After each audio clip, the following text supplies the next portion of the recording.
अस्सलामुअलैकुम एवरीवन, कैसे हैं आप सब। उम्मीद करती हूँ आप सब ठीक होंगे, खैरियत से होंगे। मैं भी ठीक हूँ, बोले तो ठीक हूँ। आप सुन रहे हैं ना चाहते हुए भी तुमसे प्यार हो रहा है, जहाँ पे समंता अंजलि कनिष्का को घेरे हुए बैठे थे। वो कनिष्का को कहते हैं, एक तो आप टेरेस पे आई हो, हमें लगा था आप ने भाभी के रूम में जाएंगे, परिणीता भाभी के रूम में जाएंगे, उनको लेकर यहाँ टेरेस पे आएंगे, लेकिन आप तो डरपोक निकले। आप दादाजी से इतना डरते हैं। बात डर की नहीं है, बात रिस्पेक्ट की है। अच्छा, और आप रिस्पेक्ट कर रही थी। जहाँ तक मैं कनिष्का मेहरा को जानती हूँ, वो कनिष्का मेहरा और इस कनिष्का मेहरा में बहुत फ़र्क है दी। फ़र्क थे। अच्छा नहीं लगा तुम्हें? अगर ये फ़र्क हो तो नहीं, बहुत अच्छा है, बहुत अच्छा है। जिस तरीके से दादाजी ने कहा ना, आप दोनों को अलग रहना चाहिए आज रात के लिए, कल आप लोगों की फ़र्स्ट नाइट बनाएंगी। मैंने सोचा आप हंगामा करोगे, अब कुछ भी करके भाभी को अपने रूम में लेके जाओगे, लेकिन आपने ऐसा कुछ किया नहीं। क्यों? करना तो चाहती थी, करना चाहती थी, क्योंकि मेरे लिए ये सारी चीज़ें एक नॉर्मल चीज़ है। मैं इन चीज़ों को नहीं मानती। शादी हाँ हमने कर ली, ये पवित्र रिश्ता है। परिणीता इन चीज़ों को बहुत मानती है। परिणीता, मैं तो कहने ही वाला था दादाजी से कि मैं इन चीज़ों को नहीं मानती, मुझे मेरी बीवी चाहिए बस। जब मैंने सिर्फ एक नज़र परिणीता के पर डाला तो उसकी आंखों में ये था, अगर जो दादाजी कह रहे हैं सही है तो करो, वरना आप जो करना है आपकी मर्ज़ी। उसकी नज़रों ने जब मुझसे ये कहा ना, बाकी मेरी मर्ज़ी, तो मुझे ऐसा लगा कि वो सारी चीज़ें मुझ पर थोपना चाहती है। सारी चीज़ें, अगर मैंने कुछ कहा तो गलत भी कहेगी, मुझे पता है, लेकिन वो सारी चीज़ें मुझ पर छोड़ के मेरा फैसला सुनना चाहती थी। और मैंने यही फैसला किया जो दादाजी ने कहा। मैंने गुस्से में आके अपने रूम में आके, सिंपल सी बात है। और वैसे भी उसके बगैर एक पल भी नींद नहीं आती। वो एक गाना है ना, सानू एक पल चैन न आवे, सानू एक पल चैन न आवे, ओ सजना तेरे बिना, ओ सजना तेरे बिना। बस यही बात है। ओके, और जो मैंने गाना लगाया था वो कौन सा था? वो अभी आपको अच्छा नहीं लगा? कौन सा? करवटे बदल बदल, हाँ वो भी गुनगुना दीजिए, वो वाला।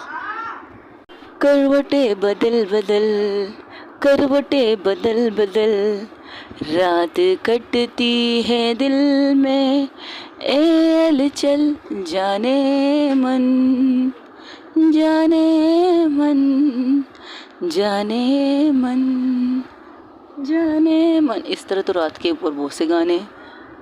अच्छा, और कौन सा गाना? एक गाना तेजाब मूवी का, अनिल कपूर का, समंता कहती, कौन से?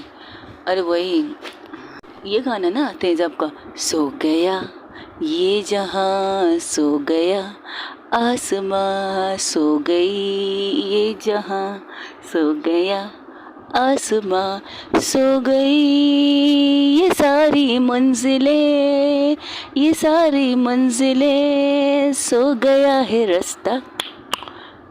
बकवास बंद रखो, तुम लोग यहाँ गाना सुनाने के लिए आए थे मुझे? अरे हम आपको इंटरटेन करने के लिए आए थे दी। सोचा था आप पूरी रात जागोगे, इससे अच्छा नहीं है हम आपके साथ बैठ के बातें करें। तब वहाँ पर एंट्री होती है शिल्पा की, मैं आप लोगों को ज्वाइन कर सकती हूँ। अरे वाह, वो गाना है ना, कौन सा गाना? लुट गए, हाँ लुट गए, हम लुट गए हैं तेरी मोहब्बत में, तड़प तड़प के इस दिल से आह निकलती रही, तुझको सजा भी प्यार की, ऐसा क्या गुनाह किया तो लुट गए, लुट गए, तो लुट गए हम तेरी मोहब्बत में। अच्छा, तो इसके मेरे भी सुन लो। अजब इश्क यारा, पल दो पल की खुशियाँ, गम के खजाने में लुटे हैं फिर, मिलती है तन्हाइयाँ, कभी आंसू कभी शिकवे कभी चाहे तेरा चेहरा नजर आए। बस खत्म करो। क्या तुम लोग क्या अंताक्षरी खेल रहे हो मेरे साथ? अरे वैसे तुमने समंता ये गाना क्यों गाया, लुट गए वाला? अरे अब इस हाल फिलहाल तो मैम शिल्पा मैम पर शूट कर रहा है बॉस, इसलिए मुझे पता नहीं, इन्हें देखकर ये सॉन्ग याद आया। वेरी फनी ये सॉन्ग, और कंप्लीट तुम्हारी गर्लफ्रेंड ने कर लिया। मुझे सलाह देने के बजाय, मेरी हिम्मत बढ़ाने के बजाय मुझे लुटा रहे हो तुम दोनों। वैसे आप कंफर्म कीजिए, आप क्या चाहते हो, फिर हम आपको सलाह दे सकते हैं, मशवरा दे सकते हैं। तुम सब के सब यहाँ आओ, दिस नोट पे दुल्हन को अकेला छोड़ जाओगी, हम भी आप लोगों को ज्वाइन करें। अंजलि काजल भी आ जाते तो कहती, उन सबको देख कर कहती तुम सब लोग यहाँ हो तो परिणीता को अकेला क्यों छोड़ा तुम लोगों ने, तुम लोग पागल हो क्या, मेरी कहीं तमाशा चला कि तुम सब लोग मुँह उठा के मेरे पास आ गए।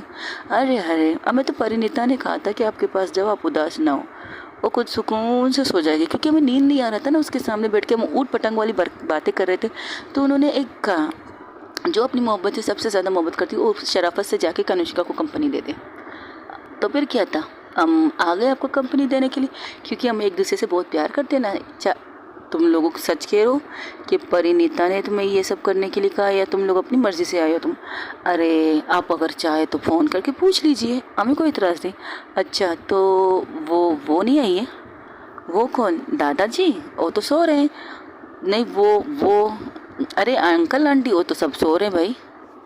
सब एक साथ उसको शिल्पा की तरफ देख रहे ताकि वो नाम लेकर कहे कि कौन नहीं आया, लेकिन सब लोग उसे इसी तरह उलझा रहे थे। अरे बाबा टीना नहीं आई ऊपर? हाँ ये बोलना ना, टीना मैडम नहीं आई, नहीं वो नहीं आई, वो कह रही थी शिल्पा होगी तो हम ऊपर नहीं जाएंगे। उसने ऐसा कहा क्या? हमने उसे ऑफ़र ही नहीं दी थी, क्योंकि वो तो किसी से प्यार नहीं करती ना। परिणीता ने जिस तरह सबसे कहा, तो मेरी लाइफ में तो कोई ना कोई थी, तो हम क्या करते। तब वही दूसरी तरफ जहाँ पर परिणीता, टीना सिर्फ रूम के अंदर थे, वो परिणीता अपने ड्रेस सब भी उसने पहना था, उसने चेंज नहीं किया था, वो अपनी तरफ अपने आप को आईने में देख रही थी। तो टीना कहती, मैम आप बहुत खूबसूरत लग रही हो। तब वो टीना की तरफ देख कर कहती, थैंक यू सो मच। मोहब्बत ऐसी चीज़ है टीना। वो उसके पास आके बैठ जाती और उसका हाथ पकड़ के कहती है, मोहब्बत आपको सिंगारती है, आपको निखारती है। मोहब्बत जब आपके साथ होती है ना, दो तरफ़ा मोहब्बत होनी चाहिए, दोनों तरफ मोहब्बत होती है ना, तो आपके चेहरे पर इतनी नूर, इतनी खूबसूरती आती है तो कि सामने वाला आपको देख कर कहता कहे बिना ना रह सके, आप पे तो हर रंग अच्छा लगता है, यू आर सो ब्यूटीफुल। तो मैं कह सकती, हम जो प्यार में रहेंगे ना, वो कहते हैं ये तो हमारी मोहब्बत का रंग है, उनका रंग तो हम पर चढ़ा है, उनके रंग की वजह से हमें इन पर निखार आया है, हम ये कह सकते हैं। ये तो बहुत बड़ी बात है मैम। हाँ बड़ी बात है, क्यों नहीं है, जब आपकी मोहब्बत आपके सामने हो। हाँ मुझे एक चीज़ की कमी लग रही है, लेकिन मुझे पता है कनिष्का इस चीज़ की भी कमी को पूरी कर देगी। और भी बातें कर रहे थे, तब उनके रूम में एक सर्वेंट आता है। ओ मैम, हाँ कहो क्या वो मैम, वो हाँ बोलो क्या, वो पार्लर से एक लड़की आई है, रात के 2 बजे लड़की। सीरियसली? नहीं वो घर से आई है, उन्होंने कहा वो आपको मेहंदी लगाने आई है, कनिष्का मैम ने कहा है, उन्हें किसी शायद वो जानने। तब वो कहती उसे अंदर ले आओ। तो टीना की तरफ देखती, टीना हैरान थी। वो लड़की आती है, कहती मैं आपको मेहंदी लगाने, किसको लगाने आई हूँ? मुझे। हाँ अब तो सरपहा दुल्हन बनी हुई है, आपको मेहंदी लगानी है? हाँ लगा सकती हूँ, ऐसे लगाई कि मेरे कपड़े भी ख़राब ना हो और मेरा श्रृंगार भी ख़राब ना हो। ओके मैम कर सकती हूँ। वैसे आप कनिष्का मैम की वाइफ हैं? हाँ हाँ 1 मिनट रुकिए, मेरी मैडम का कॉल है। हेलो मैम कहिए, तुम पहुँच गई, गाड़ी आ गई तुम्हें लेने के लिए? जी मैम जैसे आपने कहा था, गाड़ी और ड्राइवर और एक लेडी के साथ मैं आ गई हूँ। तो मेरी मॉम को कोई प्रॉब्लम तो नहीं हुई ना? नहीं उन्हें क्या प्रॉब्लम है, मैं आपके पास काम करती हूँ, आप किसी भी वक्त मुझे बुला सकती हैं, उन्हें पता है। लेकिन आपने जिस इंसान का नाम लिया उसके लिए तो मैं हर पल तैयार नहीं निकले, हर पल तैयार हूँ उनका काम करने के लिए। आप मुझे सिर्फ उनकी दुल्हन को मेहंदी लगानी है, सबको लगाना है। अगर उन्हें में से किसी और को भी लगाना है तो लगा लो, मुझे कोई प्रॉब्लम नहीं। अगर तुम्हें प्रॉब्लम नहीं हो तो नहीं, मेरे साथ मेरी सिस्टर आई, उसे भी मेहंदी आती है, इसलिए पूछ रही थी। ठीक है तो मैं कनिष्का मैम से बात करती हूँ, अगर वो कहेंगी तो मैं देखती हूँ क्या होता है। ठीक है तो वो कनिष्का को फ़ोन लगाती। कनिष्का फ़ोन देकर कहती, हेलो हाँ पहुँच गई, कोई प्रॉब्लम तो नहीं हुआ ना? नहीं मैम कोई प्रॉब्लम नहीं हुआ, आप इनसे अपनी फ्रेंड फैमिली से किसी को पूछिए अगर मेहंदी वगैरह लगानी, क्योंकि उसके साथ एक्स्ट्रा लड़की आई है तो वो ऐसे बैठ नहीं सकती ना। ओके मैं पूछती हूँ। ठीक है ओके ठीक। क्या हुआ? ओ मेहंदी वाली आई है कि क्या? कौन वाली आई है? मेहंदी वाली। आप मजाक कर रही हो? रात के 2 बजे आपने किसकी नींद ख़राब की है कनिष्का दी? वो मेरी मर्ज़ी ना, मेरी बीवी ने मुझसे कोई फरमाइश की और मैं उस पर फरमाइश पूरा ना करूँ तो ऐसा कभी हो सकता है? और वैसे भी जिससे मैंने बुलाया वो समंता की बहुत अच्छी दोस्त है। जैसे ये की थी समंता जो नॉर्मल ड्रिंक पी रही थी, उसका कांसना स्टार्ट हो जाता है। तो उसके पास बैठी थी अंजलि उसका कॉलर पकड़ के मरोड़ के कहती, कौन है, किसकी बात कर रही थी? किसे तुम जानती हो जो रात के 2 बजे भी सर्विस देने के लिए तैयार है तुम्हारे नाम पे? अरे बाबू मेरा गला तो छोड़ो, क्या तुम अपनी बहन की बातों में आकर मेरे कॉलर को इस तरह मरोड़ के मेरा गला पकड़ चुकी हो यार। सांस लूँगी तो बताऊँगी ना तुम्हें कि मैं कौन है वो, पूरी तरह बताओ, वरना इसी तरह तुम्हारे मरोड़ते मरोड़ते तुम्हारे गले का नस दबा दूँगी। बाप देखो मेरी जान, ऐसी बात नहीं करते। मैं तुम्हारे तब वहाँ से कनुष्का कहती है रिलैक्स रहो, वो बहुत अच्छी पोलर चलाती है, बहुत सी डिज़ाइनर बहुत से मॉडलों को तैयार कर चुकी है वो। उसका बहुत बड़ा बुटीक है। बुटीक मतलब सैलून, मेकअप वाला सैलून। बुटीक नहीं कह सकते, वो ड्रेस का होता है, वो सैलून है। तो नाम बताते तो अंजलि कहती मजाक कर रहे हो आपने इस इस पोलर से मेहंदी वाले को बुलाया? हाँ क्यों, तुम जानती हो? अरे हम सबका सपना था एक टाइम पर हम इस यहाँ से दुल्हन बन के तैयार हो जाएं। तो क्या हुआ, तुम लोग जब भी दुल्हन बनोगी ये जिम्मेदारी मेरी। जिस पोलर से कहो, जिस सैलून से कहो, मैं तुम्हें वहाँ से तैयार करके लाऊंगी। वहाँ की लड़की है ये, तो उसको एक लड़की को ऊपर बुला लीजिए, अब मेहंदी लगाने के लिए तैयार है। तुम सब लोग तैयार हो? हाँ हाँ हम सब तैयार है। तो ठीक है, जाओ फिर पूजा परी के रूम में जाओ, वहाँ पर बैठ के मेहंदी लगा लो। नहीं नहीं ऐसे कैसे, ऐसे कैसे, हम आपको अकेले भी तो नहीं छोड़ सकते। देखो जाओ, मैं जो कह रही वो करो। तब समंता कहती बॉस ठीक कह रही, उन्हें हमें सबको चलना चाहिए। ओके, ये कहकर सब चल जाते हैं। तो कनिष्का थोड़ी देर बैठती, शिल्पा उसके पास बैठती। वो कहती तू नहीं जाएगी क्या? जाके करूँगी भी क्या, जैसे देखने की ख्वाहिश दिल में है वो तो मुझे देख कर ही उठ जाएगी। इससे अच्छा मैं भी तुम्हारे साथ बैठ के यहाँ पर तारे गिनती रहूँ, कितने तारे हैं, कितने चाँद हैं। एक्सक्यूज़ मी, चाँद एक ही होता है? हाँ चाँद एक ही होता है, तारे हज़ारों होते, लाखों होते, करोड़ों होते हैं। वैसे हम दोनों कामयाब बिजनेसमैन हैं, शिल्पा कहती। हाँ इसमें तो कोई शक नहीं, लेकिन तुम उनसे मिली नहीं जिनसे तुम मिलना चाहती थी। अरे हाँ यार, टीना के चक्कर में सब कुछ भूल चुकी है। वो कहाँ है, चलो मेरे साथ। उसे लेकर अपने गाड़ी में बैठती हूँ और वहाँ से निकल जाती है थोड़ी देर के लिए। तब वो लोग कहते अरे ये दोनों कहाँ चले गए? शिल्पा ने नॉर्मल कपड़े पहने थे, लेकिन कनुष्का मेरा ने नया ड्रेस पहना था, तो वो एक कूड़ी लेकर पहन लेती है और खुद को अच्छी तरह से परफेक्ट करके निकलती है वहाँ से। वो वहाँ से निकलती है, वहाँ से दूर जाते हुए बस चंद कुछ मिनट का फासला कहो, 10-15 मिनट की दूरी कहो, तो एक घर के सामने रोकते कहते चलो अंदर आओ। उसे लेकर वहाँ जाती जहाँ पर चारों तरफ गार्ड्स खड़े थे। अंदर आती जैसे वहाँ देखती, वहाँ का नज़ारा देखकर एक पल के लिए शिल्पा शौक थी, क्योंकि वो लोग सही सलामत तो नहीं थे। तब शिल्पा कनिष्का की तरफ देखकर कहती इन्हें तो तुमने पहले से धो दिया है और मेरे धोने के लिए बचा क्या? एक्चुअली ना तुम्हारा हिसाब किताब बात का है, पहले मेरा हिसाब किताब पड़ता है ना, तो मैंने पहले अपना हाथ साफ करवा दिया, अब तुम्हारी बारी। मुझे हाथ साफ नहीं करना, बस एक सवाल पूछनी थी। और सीधा जाके उसका कॉलर पकड़ती, वो तो बिल्कुल ज़ख्मी हालत में, खून से लथपथ, हाथ पाँव हड्डी मसली टूट चुका था उस इंसान का, रॉकी का। तो उसे खड़ा करके सिर्फ इतना कहती है मेरी लाइफ में आने की वजह बताओ। वो कहती मैं तुमसे प्यार नहीं करता था, मैं तुम्हारी दौलत के लिए पड़ा था तुम्हारे पीछे। मेरी गर्लफ्रेंड ये है, और जिस लड़की के साथ उसे उठा के लाए थे उस लड़की को भी उसके सामने पेश करते हैं, ये मेरी गर्लफ्रेंड है, इसने मुझसे कहा था कि उसे पैसे चाहिए और मेरे साथ रहने की यही शर्त है, वो बिना पैसों के साथ मैं उसकी फरमाइश पूरी नहीं करता था। तो तुम किसी भी लड़की की ज़िंदगी बर्बाद कर सकते हो, ये कहकर उसे कस के थप्पड़ मारती। वो तो खड़े होने के लायक भी नहीं था और ज़मीन पर चट गिर जाता है। तब शिल्पा फिर से उसे उठा के कहती है तुम्हारी वजह से मैंने इतने साल इतने वक्त अपने इस पार्टनर के साथ दुश्मनी मोड़ ली, जिसकी कोई गलती नहीं थी, जिसकी कोई भी गलती नहीं थी, सब कुछ तुम्हारा वजह से हुआ था, सब कुछ। ये कहकर वो एक डंडा लेती है, उसे मारने लगती है। मारते मारते वो फिर बेहोश हो जाता है, वो लड़का फिर से बेहोश होता था और फिर उन लोगों की तरफ आती है जो उसके पास काम करते थे। उनकी हालत भी ठीक नहीं थी, उनकी भी हालत कनिष्का ने बहुत अच्छी तरह से उनकी खातिरदारी की थी। उन्हें देखकर सब एक साथ उसके पाँव में पड़ जाए, तो कहते मैडम हमसे गलती होगी, मैडम हमसे गलती होगी। तब वो शिल्पा क्या करती है, शिल्पा वही डंडे से उन्हें मारना स्टार्ट करती है जिस डंडे से वो अपने एक्स बॉयफ्रेंड को मार चुकी थी।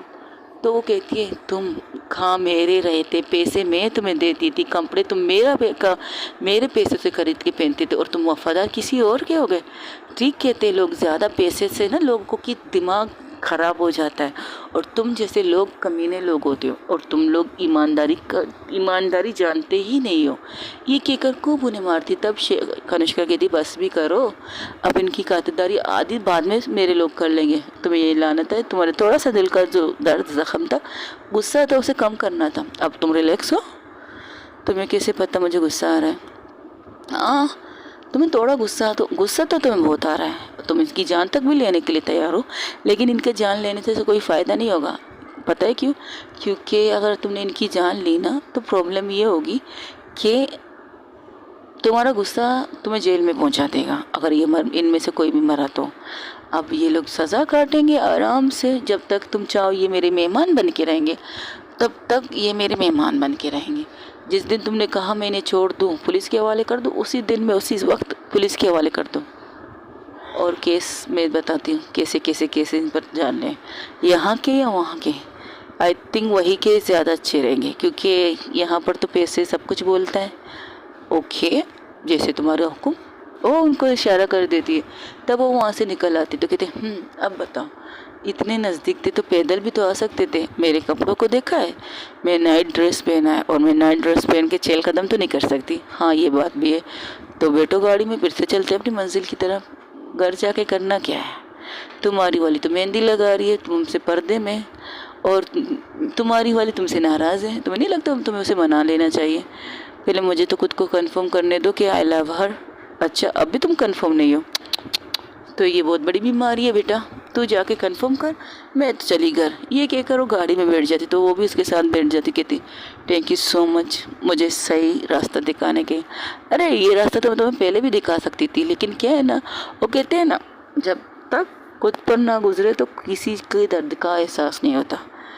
तुमने सामने से मुझे ये मेरी बीवी को किडनैप करके मुझे कहा कि अगर 24 घंटों के अंदर अंदर मैं तुम्हारे सामने ना आऊँ तो तुम मेरी बीवी के साथ कुछ भी कर सकती हो। ये चीज़ मुझे हट कर गई। इस चीज़ ने मेरे ईगो को हट किया, जो इतने सालों से मेरा बड़ा सा इस कमीने पर था। वो मैंने इस वजह से रुकी थी, सिर्फ तुम्हारी वजह से।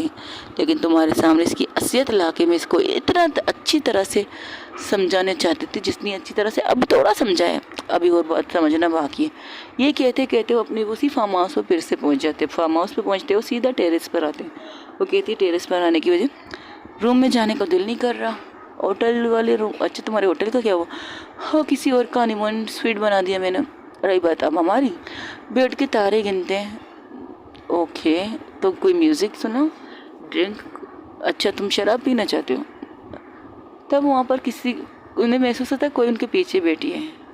तो पलट के देखती तो वहाँ पर टीना को देखती है। टीना को देखकर शिल्पा एक पल के लिए मुंह बंद हो जाता है, क्योंकि ड्रिंक की बात तो उसने की थी। तब शिल्पा की तरफ देखकर टीना को इग्नोर करके वो अपनी कनिष्का की तरफ देखती है। आप दोनों कहाँ गए थे? आप कहाँ गए थे? पहले तुम्हारा सवाल हम दोनों के लिए था, मैं आपसे पूछ रही मैम, आप कहाँ गए थे? क्यों, कोई प्रॉब्लम है? जी, वो परिणीता मैम ने कहा था आपके लिए ये कॉफ़ी चाय ऊपर भेज दूँ, आप पियेंगे? सिर्फ चाय, एक कप? हाँ, सिर्फ चाय, और मेरे लिए कुछ भी नहीं। आप पी रहे हैं ना ड्रिंक, शराब भिजवा देती हूँ आपके लिए। अगर आपको पीना है पी लीजिए, दूसरों को मत पिलाइएगा। ये कहकर वो जाने लगती है। तब टीना का हाथ शिल्पा पकड़ती है और कहती है ठीक है बैठो, यहाँ बात करते हैं, मुझे तो आपसे बात नहीं करनी। देखो, तुम्हारी मोम ने भी मुझे माफ़ किया है, मेरी मोम ने माफ़ किया, मैंने नहीं माफ़ किया। आपकी वजह से, मेरी वजह से तुम्हारे डैड को कुछ नहीं हुआ है, ये भी तुम्हारी मोम ने मुझे बताया। और इस चीज़ से मैं निकल चुकी हूँ, इस गिल्ट से मैं निकल चुकी कि तुम्हारी